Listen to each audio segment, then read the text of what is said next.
దేవుని నామమునకు మహిమ కలుగునుగాక. ప్రభునందు ప్రియమైన దేవుని బిడ్డలారా, అందరికీ ప్రభు అయిన యేసుక్రీస్తు నామంలో శుభవందనాలు. చిన్న ప్రార్థన చేసుకుందాం. పరిశుద్ధుడైన తండ్రి, పరిశుద్ధ నామమునకు, ఘనమైన నామమునకు లెక్కింపలేని స్థుతులు స్తోత్రములు చెల్లించుకుంటున్నాం. ప్రభువా, గడిచిన దినమంతా కూడా మీ కృపలో మమ్మల్ని భద్రపరిచి మరి ఒక రోజు అనుగ్రహించారు. మీకు స్తోత్రాలు. ఈ సమయంలో వాక్యము ధ్యానిస్తుండగా మాతో మీరు మాట్లాడి బలపరిచి, ధైర్యపరిచి, కృప చూపించి దర్శించమని యేసుక్రీస్తు వారి నామమున ఈ ప్రార్థనని వేడుకుంటున్నాం తండ్రి, ఆమెన్. దేవుని వాక్యము ధ్యానించుకుందాం. 31వ కీర్తన 19వ వచనము. నీ యందు భయభక్తులు గల వారి నిమిత్తము నీవు దాచియుంచిన మేలు ఎంతో గొప్పది. ప్రియులారా, దేవుని చిత్తమైతే ఈ దినం నుండి దేవుని యందు భయము భక్తి కలిగిన వారి జీవితాల్లో, లేదా దేవుని యందు భయము భక్తి కలిగి జీవించుట ద్వారా దేవుడు చేసే కార్యాలు, లేదా దేవుని ద్వారా పొందుకునే ఆశీర్వాదాలు, లేదా దేవుని వాక్యములో ఏ మాటలు రాయబడ్డాయి, దేవుని యందు భయము భక్తి కలిగి జీవించడం ద్వారా ఏ విధమైన దీవెనలు, ఏ విధమైన ఆశీర్వాదములు, అంతేకాదు ఏ విధముగా మనము జీవించాలో మరి ఇక్కడ బైబిల్లో మనం చూస్తాం. రోజుకొక వచనము లేదా రోజుకొక వాక్య భాగము దేవుని యందు భయభక్తులు కలిగి జీవించడం ద్వారా రోజుకొక వాక్య భాగం మనం ధ్యానించుకుందాం ఈ రోజు నుంచి.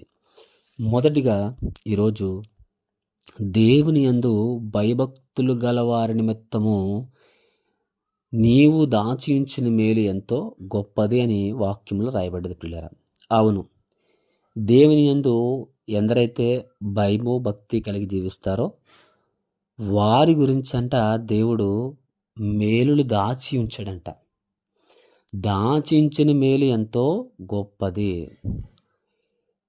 నిర్ణయ కాలంలో సమయానుకూలంగా దేవుడు మన జీవితంలో మేలు చేస్తాడు. కాకపోతే మొదటి మాట గుర్తుపెట్టుకోవాలి, దేవుని యందు లేదా నీ యందు భయభక్తులు గలవారి నిమిత్తము, అంటే దేవుని యందు భయభక్తులు గలవారి నిమిత్తము దేవుడు దాచించిన మేలిస్తాడంట. అంతేకాదు, అవి ఎంతో గొప్పవి అంట. ఈరోజు మేలులు పొందుకోవాలని ఆశిస్తే దేవుని యందు భయము భక్తి కలిగి జీవించాలి. దేవుడు సర్వాధికారి, సర్వాంతర్యామి. ఆయన చూచేవాడు, మాట్లాడేవాడు, వినేవాడు, అంతరంగాన్ని పరిశీలించేవాడు. అంతరంగాన్ని పరిశీలించే దేవుడు చెబుతున్న మాట, ఆయన యందు భయము భక్తి గలవారు జీవించడం ద్వారా ఆయన దాచించిన మేలు అనుగ్రహిస్తాడంటే. పిల్లరా, ఈరోజు మేలు పొందుకోవాలి అంటే దేవుడు నన్ను చూస్తున్నాడు, దేవుడు నా మాటలు వింటున్నాడు, దేవుడు నాతో మాట్లాడతాడు, దేవుడు నా అంతరంగాన్ని పరిశీలిస్తాడు అని ఎందరైతే ఆయన యందు భయము భక్తి కలిగి జీవిస్తారో, అది ఎక్కడున్నా, ఏం చేస్తున్నా, ఏం చూస్తున్నా, ఏమి మాట్లాడుతున్నా, ఏమి వింటున్నా, ప్రతి ఒక్కడు కూడా సర్వాధికారి అయిన దేవుడు చూస్తున్నాడని భయభక్తులు కలిగి జీవిస్తూ దేవుని యందు భయము భక్తి రెండూ ఉండాలి. భయము ఉండాలి, భక్తి ఉండాలి. కొంతమంది జీవితంలో భక్తి జీవితం ఉంటుంది. అంటే భక్తి చేస్తారు, మందిరానికి వెళ్తారు, ఉపవాసాలు ఉంటారు, ప్రార్థన చేసుకుంటారు, ఇలా ఉంటూ ఉంటారు. కానీ భయం ఉండదు. వారి ఏ విధంగా క్రియలు ఉంటాయో వారి క్రియలు చేసుకుంటూ వెళ్తుంటారు, వారి క్రియలు. కానీ భయం అనేది తక్కువ ఉంటుంది కొంతమందికి దేవుడు అంటే భయమే. ఆ దేవుడి గురించి తెలుసు అని అనుకొని భక్తి జీవితం చేసేట్టు మానేస్తారు, లేదా మందిరానికి వెళ్ళకపోవడం, లేదా ప్రార్థించకపోవడం, దేవుడి గురించి నాకు అంతా తెలుసు కదా, ఏ విధంగా ఉంటారు.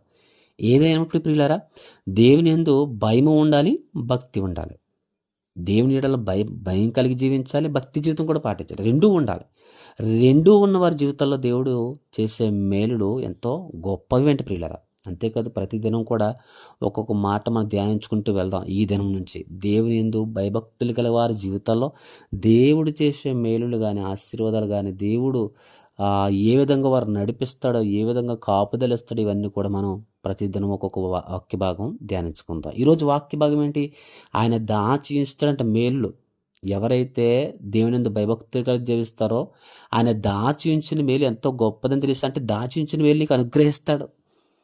అది నిర్ణయ కాలంలో సమయానుకూలంగా నీకు ఎప్పుడు ఏది అవసరమో అది దేవుడు తప్పనిసరిగా మేలులను ఆశీర్వాదను దీవును అనుగ్రహిస్తాడు.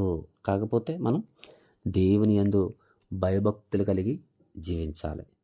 భయభక్తులంటే ఎందుకంటే సర్వాధికారైన దేవుడు ఎక్కడున్నా నిన్ను చూస్తాడని, ఎక్కడున్నా ఆయన చూడగలడు, వినగలడు, మాట్లాడగలడు, అంతరంగాలు పరిశీలించగలడు అని విశ్వాసంతో, నమ్మకంతో ఆయనకిష్టలుగా, ఆయన నామానికి మహిమార్థమై ఆయన సంతోషించే విధంగా నీ జీవితాన్ని లేదా నీ భవిష్యత్తు లేదా భయభక్తులు కలిగి జీవిస్తే దేవుడు నీ జీవితంలో గొప్ప మేలును, ఏవైతే దాచించడం మేలును తప్పనిసరిగా అనుగ్రహిస్తాడని తెలియజేస్తూ ఈ కొద్ది మాటలు ముగిస్తున్నా. ప్రార్థన.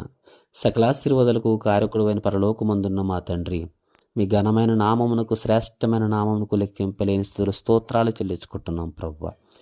తండ్రి, ఈ వాక్యమైన ప్రతి బిడ్డలను దీవించండి. మీ అందు భయభక్తులు కలిగి మీరు ఇచ్చే మేలు పొందుకోవడానికి సహాయం దయచేయండి. మీ దాచి ఉంచిన మేలు ఎంతో గొప్పదని వాక్యం సెలవిస్తుంది. మీ దాచి ఉంచిన మేలును పొందుకునే భాగ్యాన్ని ప్రతి ఒక్కరూ పొందుకోవడానికి సహాయం దయచేయండి. అటు రీతిగా జీవించడానికి సహాయం దయచేయండి. ఎందరైతే మమ్మల్ని ప్రార్థనలో దయచేయండి. ఎందరైతే అనారోగ్యాలతో బాధపడుతున్న స్వస్థపరచండి ప్రభువా. ప్రతి కుటుంబ చుట్టూ మీ కాపుదల దయచేయమని, సమస్త మహిమ ఘనత ప్రభావం మీకు అర్పిస్తూ యేసుక్రీస్తు వారి నామమున ప్రార్థనలు వేడుకొంచున్నాం తండ్రి. ఆమేన్.